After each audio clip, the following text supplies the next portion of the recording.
Entonces vamos a seguir con la segunda parte del Evangelio de Mateo, arrancando en el versículo 15 hasta el 31. ¿Verdad? Y el Señor, pues, en este Evangelio dedica un tiempo a explicarle a los suyos y en concreto en 14 versículos lo que era la abominación desoladora de la cual habló el profeta Daniel. Por eso el motivo en esta mañana de los himnos que hemos cantado. Los himnos que hemos cantado es un himno a un llamado a las personas que en esta mañana puedan estar aquí, que aún no han nacido de nuevo. Igual creen, pero no han nacido de nuevo. Y tenemos que entender que el creer nada tiene que ver con el nacer de nuevo. ¿Verdad? El diablo dice, el Señor, que también cree. Y no solamente cree, sino que también tiembla. El creyente tiene que hacer, la persona nacida de nuevo hace algo. Cree, se arrepiente de sus pecados y hace un giro de 180 grados en la dirección a Dios. Ese es el nuevo nacimiento. Podemos creer. En nuestro mundo llamado cristiano, mucha gente cree, pero hay muy pocos que han nacido de nuevo. Y por eso en esta mañana, este llamamiento a este nuevo nacimiento. Nicodemo creía. ¿O creéis que Nicodemo no creía? Claro que creía.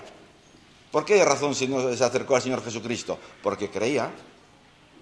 Pero el Señor le tuvo que decir algo. Te es necesario nacer de nuevo.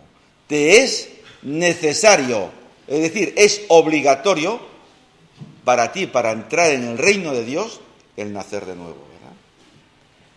¿Y todo esto por qué? Porque el plan futuro de Dios es terrible. Es terrible. Para los que en ese momento les toquen vivir en esta tierra, es terrible. Y nosotros, como decía el otro día, tenemos la necesaria e imperiosa obligación, y digo bien obligación, de ser testigos de Cristo. Porque Él ha dejado ese mandamiento y ese encargo. Me seréis testigos. Me seréis testigos. ¿Por qué? Porque Dios quiere que todo el mundo se arrepienta.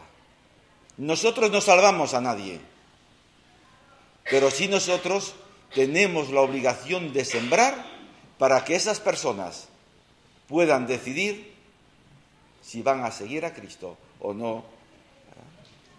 Pero sí tenemos la obligación de sembrar. Y ahí hay un texto que es al cual se refiere el Señor Jesucristo. Antíoco Epífanes fue un prototipo del anticristo. En el año 167 a.C., él destruyó el templo, hizo levantar una estatua en el templo a Zeus y se hizo sacrificios de animales inmundos en el templo. Y la persecución tan salvaje que llevó a cabo con el pueblo judío ha sido tremenda. Dicen que los historiadores que ha sido de las más grandes que ha habido dentro del pueblo judío, ¿verdad? Les ha prohibido cualquier acto religioso.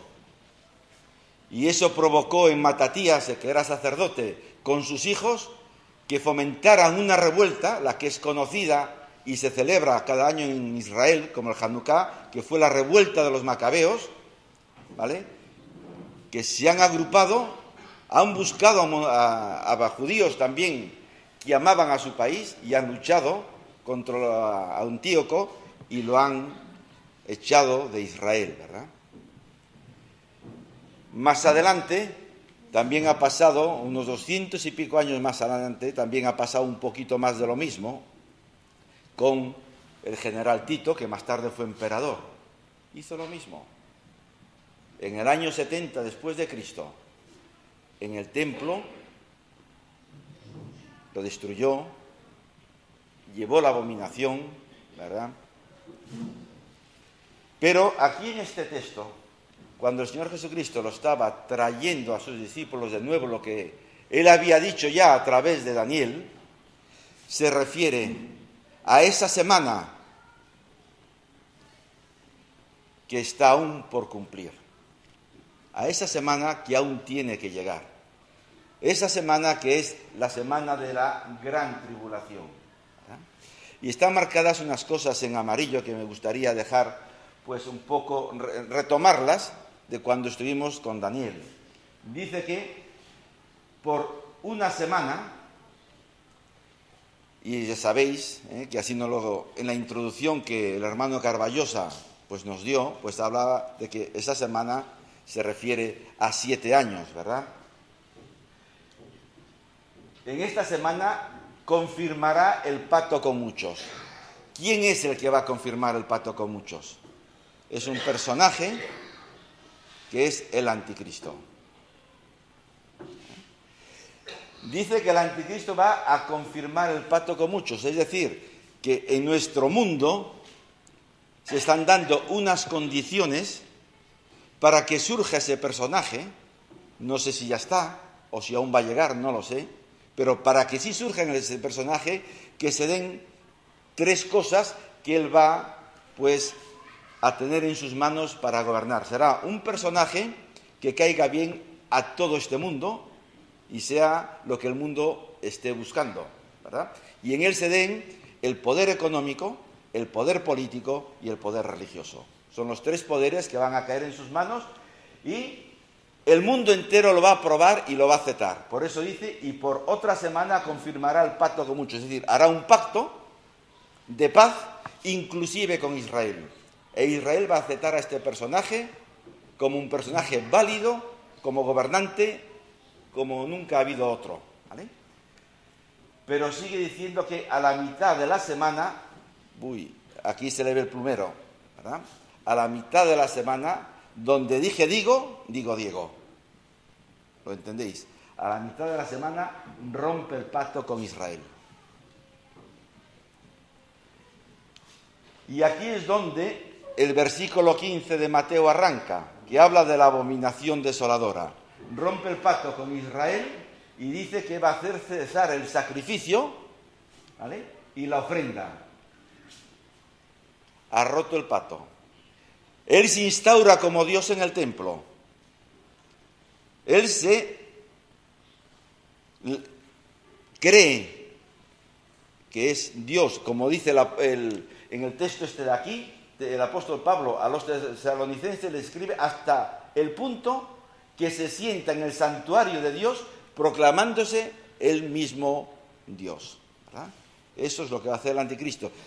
Y en ese mismo momento, dice el texto que después con la muchedumbre, la palabra hebrea que se traduce es alas, dice, después con las alas de la abominación vendrá el desolador, que es el anticristo,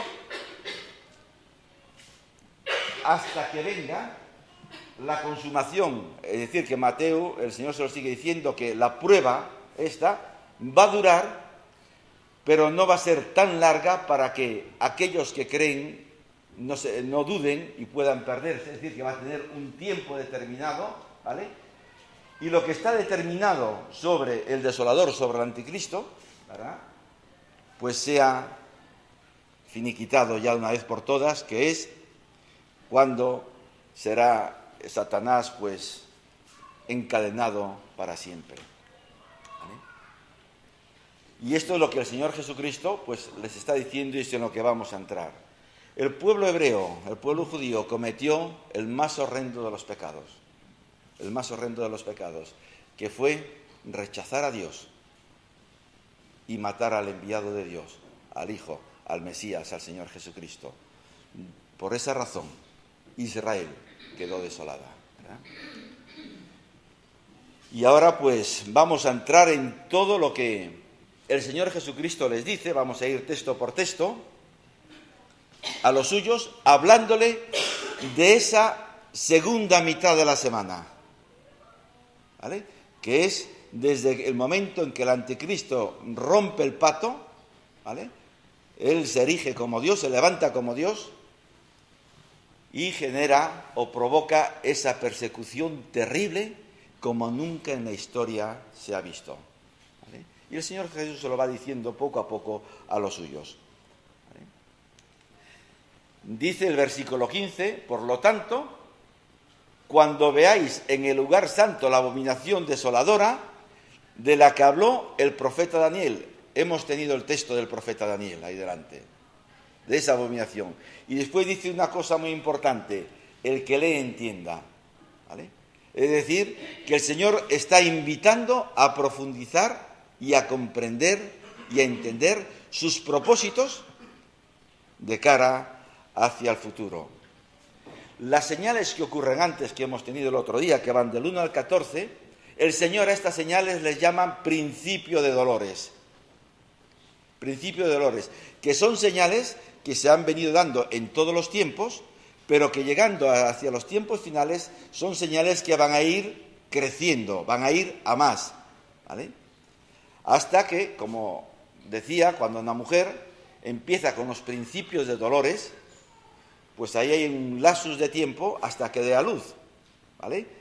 Y aquí pasa lo mismo, el Señor dice que estas señales son principios de dolores hasta que el anticristo haga su aparición en su máxima expresión de maldad, porque ya la había hecho antes en el momento en que empieza esta semana, pero en su máxima expresión de maldad la hace a la mitad de la semana y en concreto pues con el pueblo de Israel y también con todos aquellos que estén en el mundo en ese momento y no le sigan a él, ¿vale? Seguimos leyendo y ahí están marcadas y subrayadas unas palabras que también debemos de tener en cuenta. Entonces, los que estén en Judea, huyan a los montes. El que no está en la azotea, el que está en la azotea, no descienda para tomar algo a su casa. Y el que esté en el campo, no vuelva atrás para tomar su capa. Es decir, un mensaje de salir pitando, ¿vale? Y además, con un toque de atención importante, no se os ocurra volver atrás pensando en esas posesiones, pensando en lo que os dejáis, pensando en esas cosas importantes que os quedan, sino tal como estáis y con lo que tenéis, salid corriendo, escapad. Ese es el mensaje. El mensaje es a huir, ¿verdad? Porque el Señor Jesucristo sabe, ¿vale?, lo que se avecina. Sabe lo que iba a venir sobre su pueblo, ese pueblo que le ha rechazado. Jerusalén, Jerusalén. ¿Os acordáis? Versículo 37. Que matas a los profetas y apedreas a los que son enviados a ti.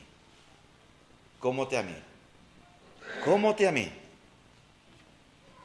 Pero no me has querido, me has rechazado, ¿verdad? El Señor Jesucristo. Y la palabra de Dios nos dice que el pueblo de Israel, el remanente fiel, huirá a los montes, al desierto. La palabra de Dios cuando leemos nos dice que ese pueblo irá y que Dios mismo, de una forma sobrenatural, lo va a proteger y lo va a cuidar a ese remanente que huye. Apocalipsis, capítulo 12, versículo 6. Habla de la mujer que está en el desierto, a la cual el Señor protege, mantiene y cuida, que es Israel, ¿verdad? ¿Y a dónde huye el pueblo? La mayor parte de las personas piensan que la huida no es dentro de Israel mismo, sino que es a lo que hoy conocemos como Petra, en Jordania. Yo no sé si alguno ha estado en Jordania, Jordania tiene que ser espectacular. Yo hice un viaje a Jordania, pero virtual, ¿vale? Es preciosa y Petra es espectacular. Los que tengáis ordenador en casa, os invito a que hagáis un viaje virtual por Petra, que es bonito, bonito de verdad, ¿vale? Bien, pues 4 razones por las que piensan estas personas, y yo me inclino con ellas en este pensamiento, porque yo no soy teólogo, de que pueda ser Petra. La primera lo encontramos en Miqueas, capítulo 2, versículos del 12 y 13, que dice: ciertamente os reuniré a todos, oh Jacob, ciertamente recogeré al remanente de Israel, es decir, lo recogeré porque ha huido, ha escapado, ¿verdad? Los agruparé como ovejas en el aprisco, como rebaño en medio de su pastizal. Habrá estruendo de multitud de hombres. El que abre la brecha subirá delante de ellos, abrirán brecha, pasarán por la puerta y saldrán por ella. Su rey pasará delante de ellos y su señor a la cabeza. Y ahí está marcado la palabra aprisco. La palabra aprisco, que es en hebreo, es Bosra. Y seguro que Bosra ya os suena un poco más. Bosra significa un lugar para recoger y guardar a las ovejas, ¿vale? Y el Mesías va a abrir camino y va a quitar los obstáculos, ¿vale?, para que ese remanente que ha huido pueda regresar.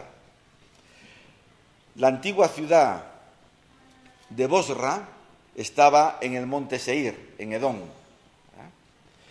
Y cierto es que muchas ciudades antiguas, muchas ciudades del Nuevo Testamento, es bastante complicado en la actualidad ubicarlas, ¿vale? Y Bosra pues tiene esta problemática. Muchos piensan que pueda ser un pueblo árabe llamado Bujeria, ¿vale?, pero una mayoría se inclina más bien por lo que hoy conocemos como Petra en Jordania, ¿vale? Ahí tenéis unas imágenes de Petra, las cuevas, ¿vale?, la entrada a Petra, es todo esto. En el mejor de los anchos pueden pasar 3 personas juntas, ¿vale? Y puede ser un sitio muy lógico para edificar una ciudad refugio para personas que huyen, ¿verdad? Hay un teólogo judío que se llama Arnold Fruchtenbaum, que dice lo siguiente: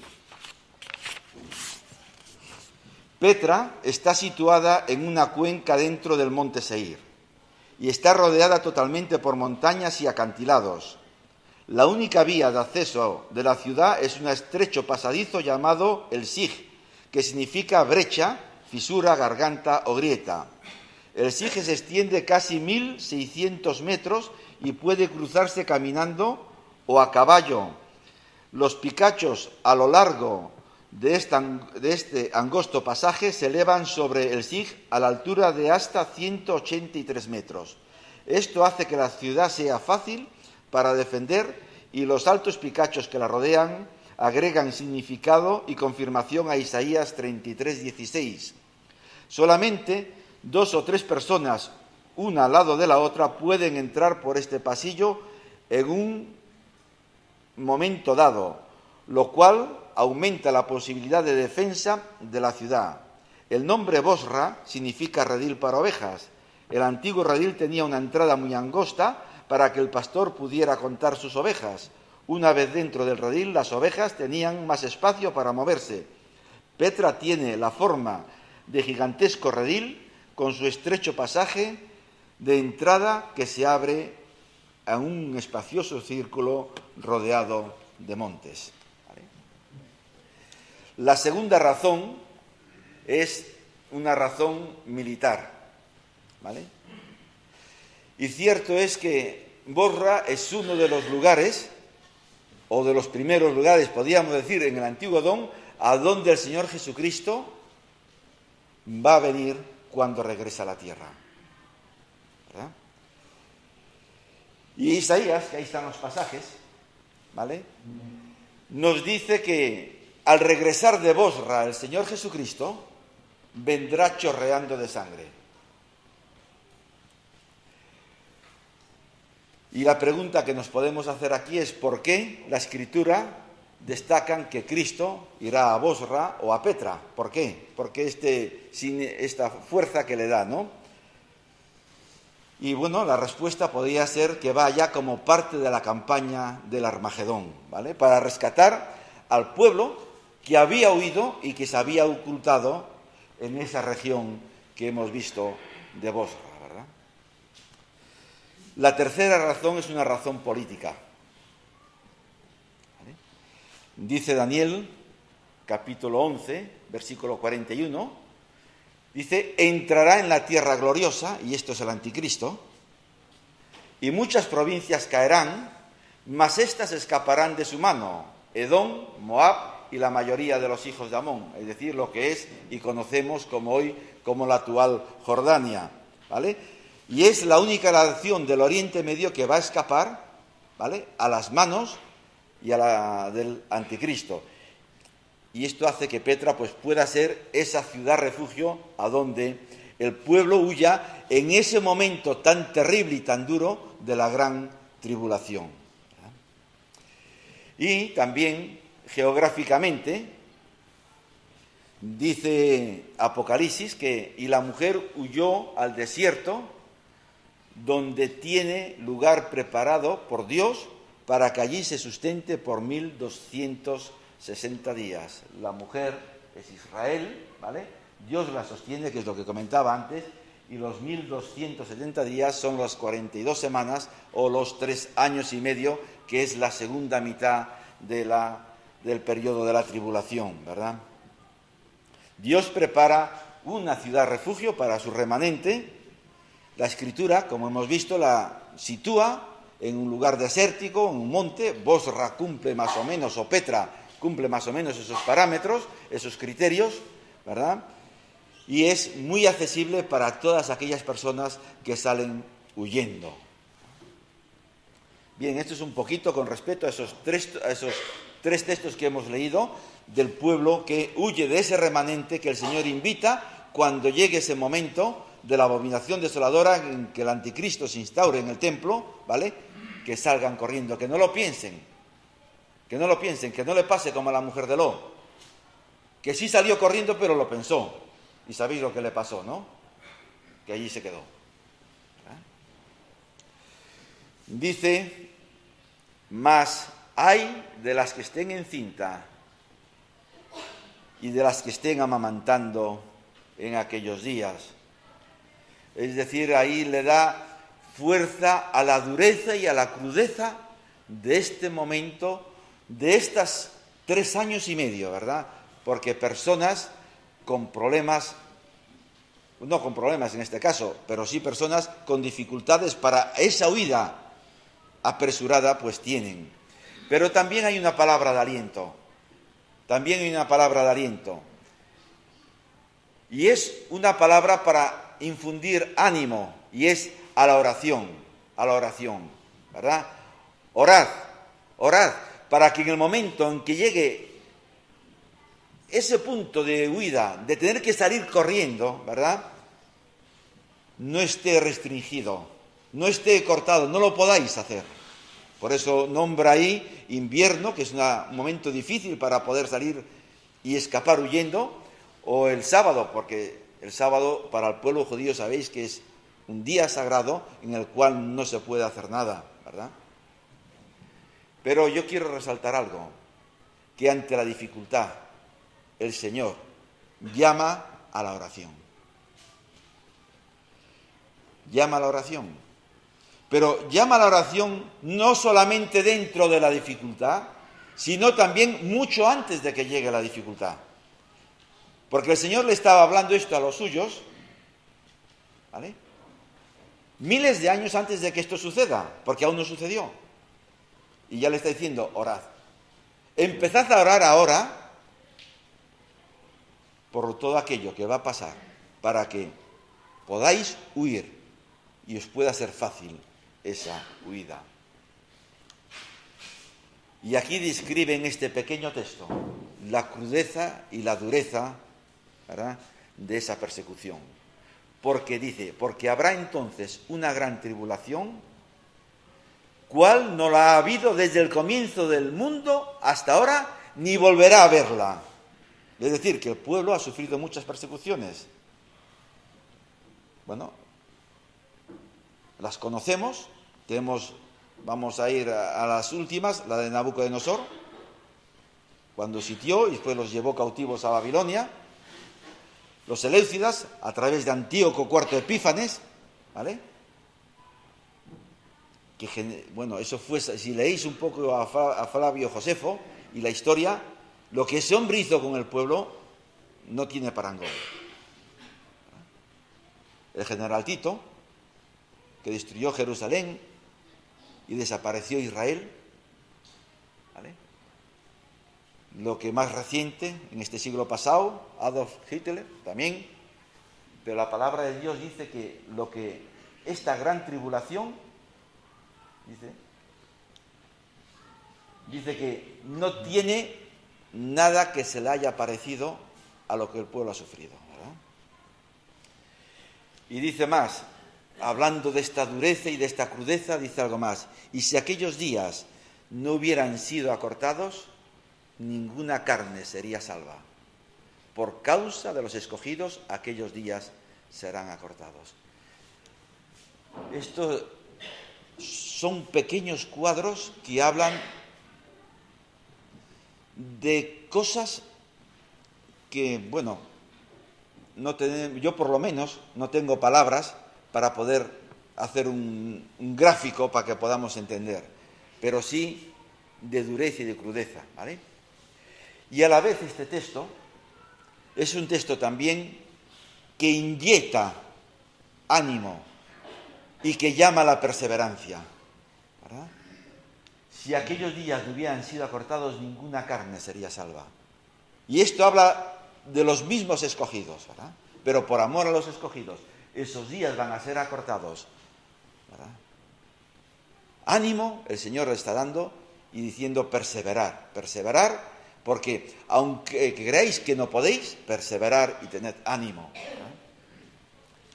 Sigue los versículos siguientes, dice, entonces, si algunos dijeren, porque claro, cuando uno está en una situación tan crítica, cuando uno está en una situación que ya lo que decía es la muerte, es decir, que está en ese momento tan difícil, cualquiera que le llegue con cualquier buena noticia es un pasto muy fácil, es un pasto muy cómodo de llegar para los que quieren hacer daño. Por eso el Señor les dice ahora, entonces, si alguno os dijere, mirad, aquí está el Cristo, o mirad, allí está, no le creáis, porque se levantarán falsos cristos y falsos profetas, y harán grandes señales y prodigios, de tal manera que engañarán, si fuere posible, aún a los mismos escogidos. Ya os lo he dicho antes, y lo dice en el versículo 4, mirad que nadie os engañe. Y sigue diciendo, así que si os dijeren, mirad, aquí está en el desierto, no salgáis, o mirad, está en los aposentos, no le creáis, porque como el relámpago que sale del oriente y se muestra hasta el occidente, así será la venida del Hijo del Hombre, porque donde quiera que estuviera el cuerpo muerto, allí se juntarán las águilas. Es decir, el Señor Jesucristo les está advirtiendo a que no se dejen embaucar, a que no se dejen engañar. Les está diciendo una cosa muy clara. Mirad, yo jamás he actuado así, ni actuaré de esta manera. Eso es lo que les está diciendo. Yo jamás he actuado de esta manera. Habéis vivido conmigo 3 años y yo jamás he actuado de esta forma. Entonces, todo lo que se marche de mi forma de actuar, de lo que habéis visto de mí, no lo creáis. Ese es el mensaje, no lo creáis, ¿verdad? Y ahora, en los 3 siguientes versículos, ¿vale? Ahí hay un texto que que es el versículo 28, ¿vale? Porque donde quiera que estuviere vuestro cuerpo muerto, allí se juntarán las águilas. Está hablando de la corrupción, pero de la corrupción física, pero también con un mensaje espiritual, ¿verdad? Que de igual forma, donde hay corrupción espiritual, donde hay pecado, hay juicio, ¿verdad? Sabéis que donde hay muerte, los carroñeros, los animales carroñeros se juntan, ¿vale? Y entonces eso es el mensaje que también está dejando ahí, ¿verdad? La venida del Hijo del Hombre, los 3 últimos versículos, dice: e inmediatamente después de la tribulación de aquellos días, el Señor Jesucristo, como recordamos en esta mañana, vino en humillación. Fue despreciado, fue rechazado, fue abandonado hasta por los más cercanos de su misma sangre, ¿verdad? Le abofetearon. Al Dios hecho hombre, que vino con un propósito de salvar a la humanidad, de traer paz al hombre, fue despreciado. Y hoy sigue siendo despreciado y maltratado. Pues este Cordero que fue inmolado volverá, pero no de esta forma. Volverá para llevar adelante la justicia divina, lo que la creación en sí y los creyentes reclaman, que se haga justicia, ¿verdad? E inmediatamente después de la tribulación de aquellos días, el sol será oscurecido, la luna no dará su resplandor, las estrellas caerán del cielo y las potencias de los cielos serán conmovidas. Su regreso vendrá acompañado de cosas que, aunque las leamos aquí, no nos entran en nuestra cabeza. Y dice el versículo 30, entonces aparecerá en el cielo la señal del Hijo del Hombre, y todas las tribus de la tierra se lamentarán. Entonces verán al Hijo del Hombre venir en las nubes del cielo con poder y gloria.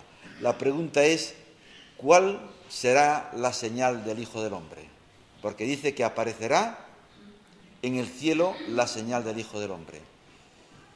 No sé exactamente cuál será la señal del Hijo del Hombre, pero sí sé cuál era la señal de Dios cuando estaba habitando en el medio de su pueblo, y era la Shekinah, la nube esa que cubría, y Dios se manifestaba.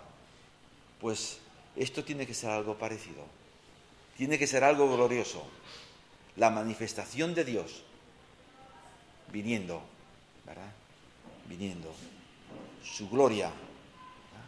Dice que con poder y gloria. Y el versículo 31 dice, y enviará a sus ángeles con gran trompeta, y reunirán a sus escogidos de los 4 vientos, de un extremo al otro de los cielos. ¿Verdad? Todos los escogidos de todos los tiempos del Señor Jesucristo estarán con Él por la eternidad, ¿verdad?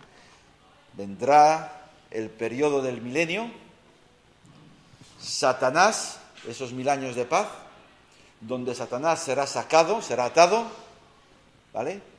Donde habrá paz, donde habrá un mundo sin pecado. Después de pasados esos 1000 años, Dios desatará a Satanás y volverá a hacer lo mismo. Satanás entrará en escena y confundirá a todos y volverá a generar el pecado, y acto seguido Dios ya lo sujetará, pero de por vida, en el infierno por la eternidad, ya.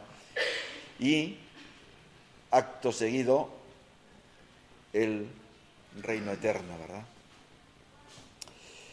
Y quiero terminar con esto. El tiempo se acaba. El tiempo se acaba. y que busques a Dios mientras Él pueda ser hallado. Porque habrá un momento en que por mucho que lo busques no lo vas a encontrar.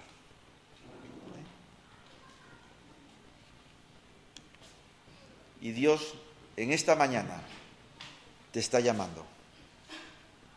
Te está llamando. Y está llamando al arrepentimiento. Está llamando a que cambies tu vida. Está llamando a que de verdad te confrontes con su palabra, con su mensaje, y tomes una decisión, que puede ser una decisión de arrepentimiento, diciéndole al Señor que te perdone, que transforme tu vida, que la cambie, que te dé una nueva vida para nacer de nuevo, como Nicodemo, ¿verdad? Y también te está llamando a un compromiso y a una renovación. El Señor está llamando a una renovación en la vida del nacido de nuevo. Porque la vida del nacido de nuevo, si no tiene renovación, dudo muy mucho de que sea un nacimiento nuevo. Porque la palabra de Dios dice algo muy claro, que los que han nacido de nuevo, los que se han arrepentido, tienen algo diferente al resto. Y es que dan frutos de arrepentimiento. Somos iguales a la humanidad, pero tenemos algo diferente. Tenemos al Espíritu Santo en nuestras vidas, produciendo frutos de arrepentimiento. Si eso no está en nuestra vida, cuestionemos si de verdad hemos nacido de nuevo o no. Porque podemos ser buenos creyentes, pero no nacidos de nuevo. Podemos tener buenas canciones, podemos orar, podemos predicar desde aquí, pero no hemos nacido de nuevo. Y eso no nos salva. A mí no me salva lo bien que pueda cantar o lo malo. No me salva lo bien orador que pueda ser o lo malo que pueda ser. Me salva la sangre de Cristo limpiando mi pecado cuando yo doblo mis rodillas delante de Él. Y en el momento en que se produce eso, en mí nace una nueva vida, que es el Espíritu Santo viniendo a mi vida, transformándola, y eso es un proceso hasta que el Señor Jesucristo me lleve con Él por la eternidad. Es un proceso diario que se tiene que manifestar en nuestra vida diaria, ¿verdad? Por eso, un arrepentimiento para el que no ha nacido de nuevo y compromiso, renovación para aquellos que creen que ha nacido de nuevo, para una confrontación con la palabra de Dios. Y el consejo, no huyas de Dios. Es imposible huir de Dios. Es totalmente imposible.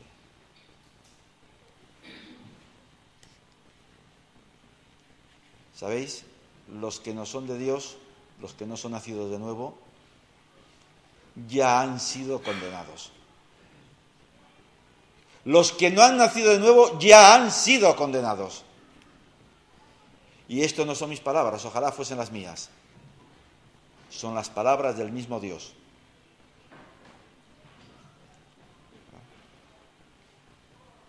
Pero los que hemos nacido de nuevo tenemos una responsabilidad muy grande delante de Dios. Y tenemos que llevar adelante esos frutos de arrepentimiento. Y es así de claro. Nos podemos reír, podemos pasar de largo por todo esto, podemos cerrar la Biblia y decir, bueno, son ya horas, vámonos para casa, podemos hacer lo que queramos. Pero la tremenda realidad es que no huyas de Dios. ¿A dónde huiré? El salmista tenía muy claro muchas cosas. ¿A dónde voy a ir? ¿A dónde crees que vamos a ir? Padre que estás en los cielos, gracias por tu palabra. Gracias por la crudeza de lo que a este mundo le espera, y en concreto a tu pueblo Israel. Y oro por tu pueblo. Oro para que tu pueblo, oh Dios, entienda que su Mesías ya ha venido y te acepten como único Señor y Salvador. Pero también oro por la Iglesia. Oro por la Iglesia para que, Padre, todos aquellos que hemos nacido de nuevo, tengamos un corazón sensible delante de ti y de tu palabra. Que te busquemos a ti. Que dejemos que el Espíritu Santo haga las renovaciones, los cambios en nuestra vida. Y que nuestra vida, en esta sociedad en la cual tú nos has colocado, dé frutos de arrepentimiento. Frutos que otros viéndolos puedan ver en nosotros algo diferente y podamos ser esa semilla sembrada en esos corazones para que también ellos puedan aceptarte a ti como Señor y Salvador. Y pongo en tus manos esta congregación, que aquí nos reunimos 47, 48 años, ya no lo sé, pero que tú realmente conoces la vida de cada uno, la situación de cada uno, las disculpas, los convencimientos, las tonterías, que nos perdones en el nombre de Jesucristo. Que tengas misericordia y piedad y que tu rostro resplandezca sobre nuestras vidas y que en nuestras vidas haya paz. Pues que a ti en esta mañana, Dios, sea la honra y la gloria por los siglos de los siglos. Amén.